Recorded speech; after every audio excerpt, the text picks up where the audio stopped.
on to question number 5. South Carolina is one of 2 states where the legislature appoints judges at all levels. Y'all knew this was coming, right? Do you agree or disagree with the current system?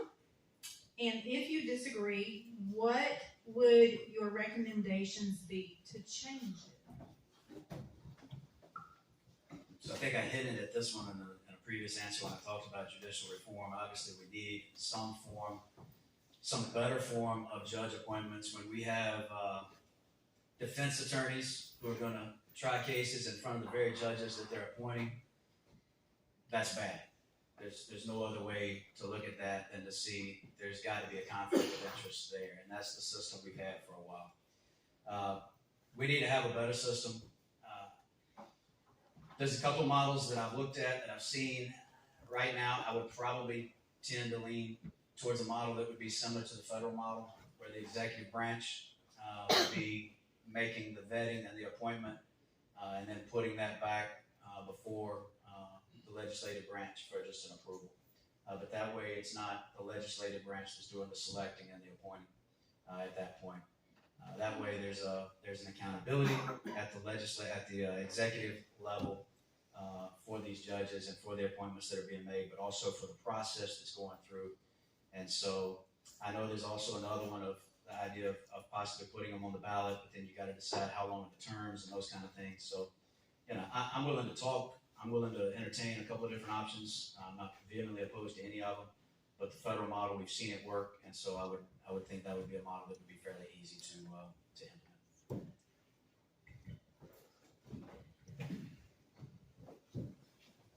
Look, when you have lawyers sitting in front of judges trying cases, when those judges know that they're up for reappointment, how do you think that's going to go for those lawyer legislators? There's a couple of different bills out there. I don't like either one of them. I don't like the Senate bill. I don't like the House bill. They're not bad, but here's the thing. Shouldn't we vote on these judges? Doesn't our Constitution, doesn't the South Carolina Constitution say that the executive, the legislative, the judicial branch should be separate? I believe that's what it says. So why are we giving the legislative branch the opportunity to pick these judges, or even the executive branch to decide, okay, yeah, these are the guys. And right now they're only putting 3 up of the nominees. When there's so many more that are qualified, they should all be put up. And I've had lots of conversations with voters about it, and I've had some of the voters say, well, how are we going to find out about these judges? People aren't going to do the research, but that's our job, folks. That's our civic duty, is to do our research, to know what we're voting for. That's why all of us are up here in front of you, to give you that opportunity. I think we should absolutely, as voters, have the right to vote on judges all the way down the line.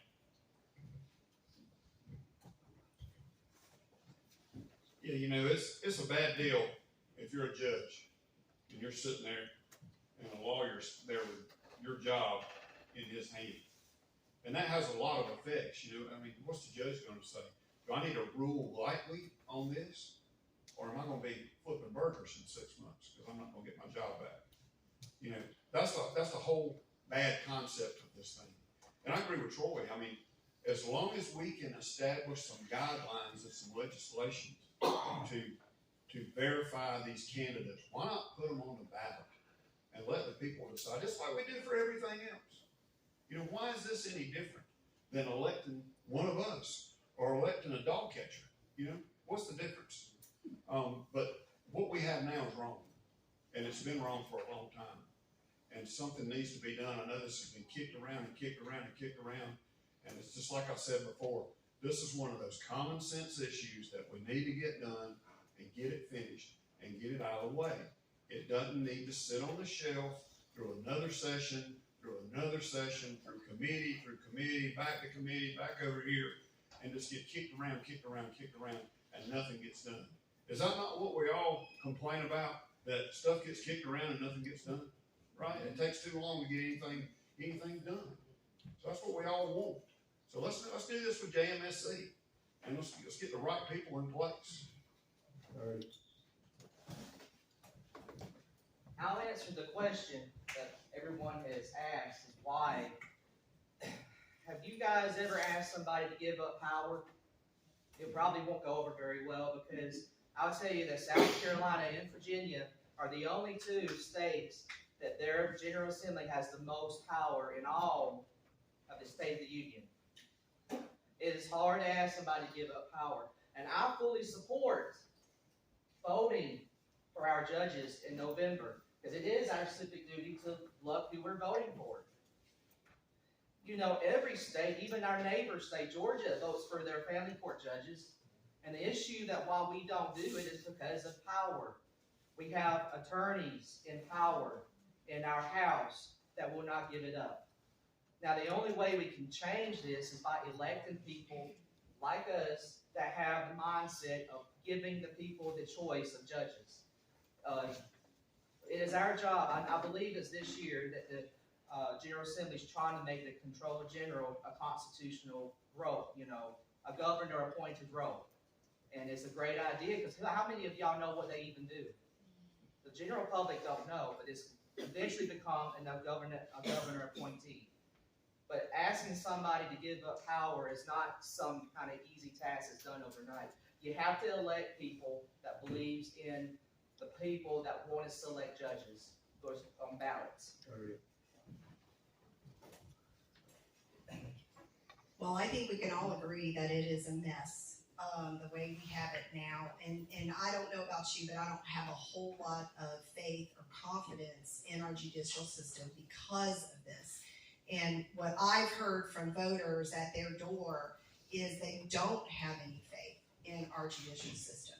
And I'm going to play devil's advocate to the having judges elected, because that judge is going to be beholden to someone. And we all know about the Murdaugh thing that happened. In communities where there is a lot of power and judges are elected by the folks, the more affluent, the more influential people, then that judge is going to be beholden to them, because they want to win the next election in 4 years, 2 years, 6 years. And I think I personally would definitely look at the federal model, because it has been tried and true, and it does provide a way for the legislature to have some say in that appointment. But it does take it away, and that judge is no longer beholden to a person or an entity that could be corrupted. And that is my biggest concern with judges being elected by individuals or through the current system.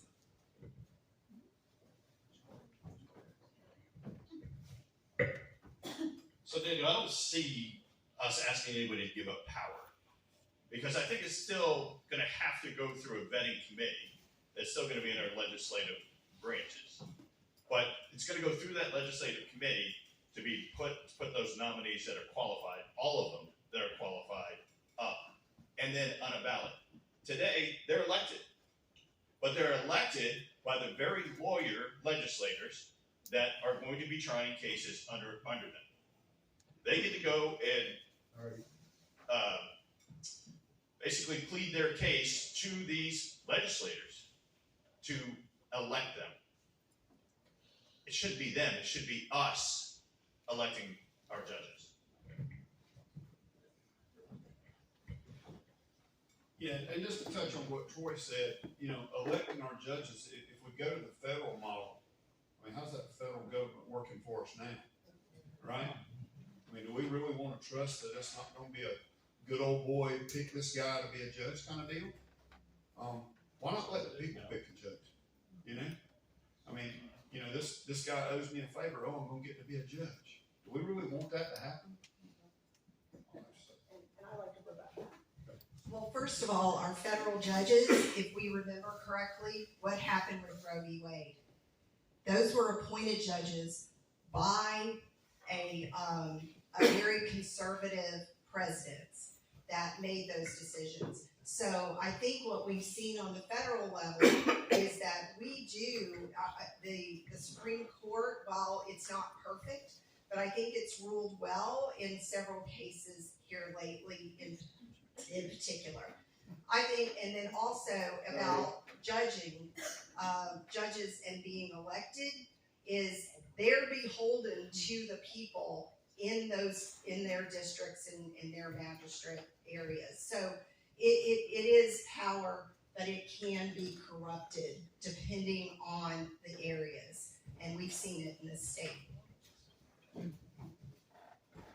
I'll just add, this is my first time ever running for public office. And if we have our judges running for office every year, they're not gonna be doing a whole lot of judging. Because this is a crazy, crazy time. I know you guys are working the same schedule I am, and it's insane. So, you know, I'm not killing what you're saying. I think we've definitely got to get a better system and a more fair system and a more equitable system. But I don't think we want to be paying judges to be out there having a campaign and ride around and knock on doors to try to hurt folks like we are right now, because that's going to be a very inefficient use of judicial funds at that point. So I agree. I think the federal model has served us well. Is it perfect? No, I don't think anything is perfect, but I think it served us well, and that would be where I would. So Chris, it'd be absolutely crazy to have a judge being reappointed every single year. I mean, when I lived in Missouri, judges were voted on. They had term limits. They had terms. So it was if I remember correctly, it was a 4-year term that they were elected to be a judge. But if I want a judge to be beholden to somebody, I want it to be us, not another lawyer legislator. Like I said, I don't argue with the accountability. I don't argue with any of that. I'm just saying that if they have to raise funds and campaign like we have, then their use of time is not going to be as efficient as I would prefer. That's the only point I'm making there. So I don't have a beef with your system. I think we definitely need to improve the system. I'm just pointing out an issue that I would have with it.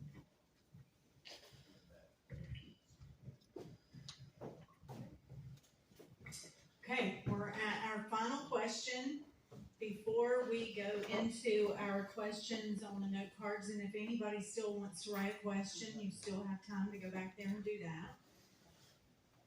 Okay, question number 6, and we will start with Troy. Recidivism of those arrested and then released on bail is a major problem in South Carolina. There is no provision in the current statute to allow for progressive bail for repeat offenders. What is your position on this issue? Thanks for saving the easy one for last. Look, recidivism, I think we kind of touched on it with the juvenile justice system. There's got to be resources out there to help folks rehabilitate themselves.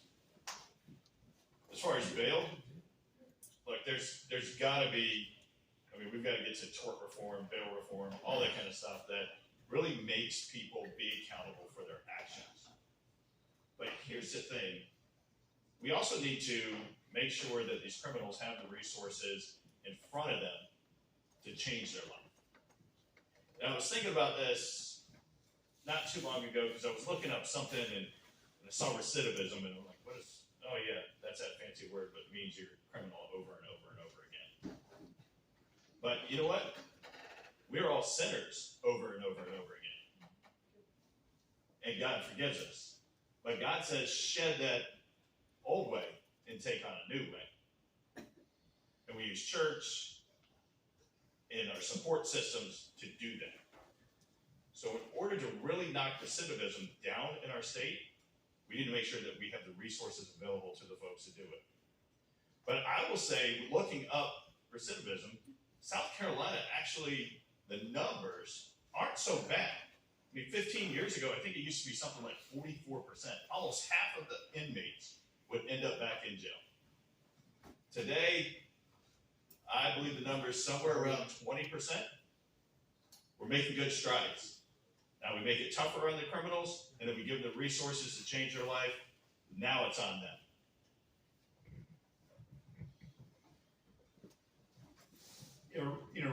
Repeat offenders need a chance to make a go at it, make a go of their life and get their life straight. Like Troy said, we need the resources there, we need the ability and the community support for them.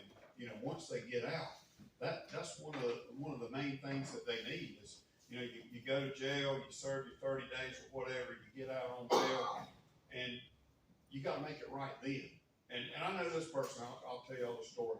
Got a young man that works for me, and man, he was a ball of fire there for a while, and he got locked up. And I knew he was a good boy because I coached him at Woodmont in football, and I knew he was a good boy, and I knew he just made a mistake. We held his job for him for 3 months while he was in jail, and sat down and I counseled him on my own. I told him, I said, you've been doing bad. You got to make a change. And that's what it's going to take for a lot of these people to turn around. It's going to take our community members and people that care about each other to help these kids get straightened out. And this kid's a different kid now. Comes to work every day on time. Does everything right.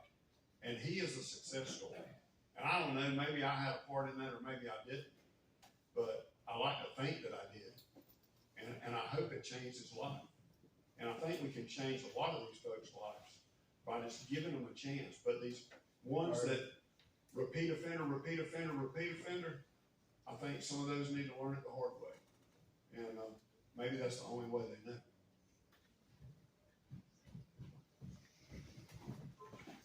So no doubt we need to look at our bail reform, and there's really no easy way to do that. But I believe the risk assessment, how judges review each offender, needs to be looked at.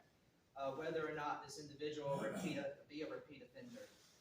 Why bails are set so low, of a high risk of committing a crime after the post bail.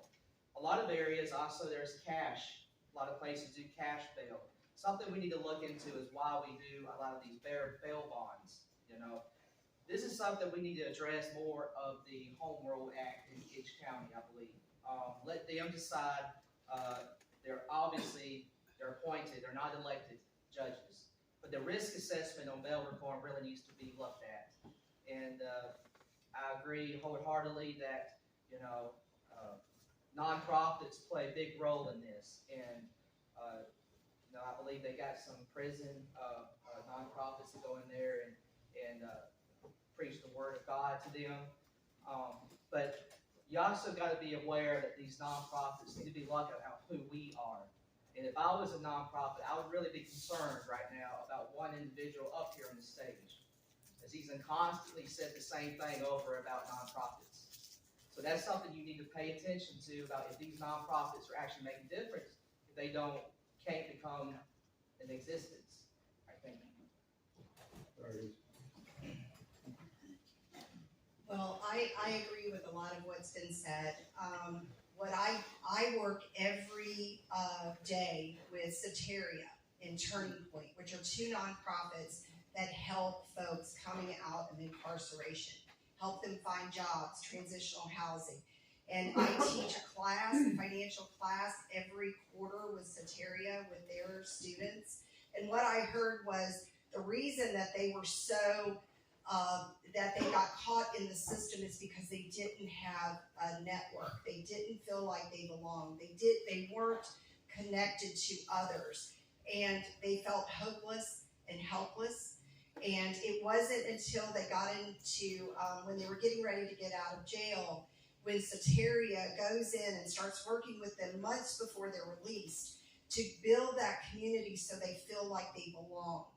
And what I know from recidivism, it has to do with if they can't get a job, how are they going to live? They can't rent anywhere. So they've got to have housing. If you've got a felony, you cannot have housing. What are people to do if you can't get a job, you don't have a place to live? What other choices do you have? And I believe that this is where we need to work with law enforcement, we need to work with nonprofits, we need to work all across the spectrum. Let's figure out how to make sure that folks have the resources to live. And I believe that we can do that in this state.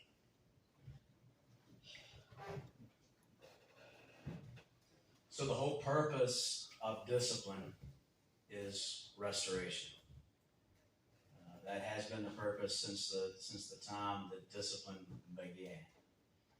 Every time I've ever disciplined my kids, I've wanted to try to restore them to a right relationship, not only with me, but also with themselves, with their mother, with their creator, whoever, with whoever they wronged.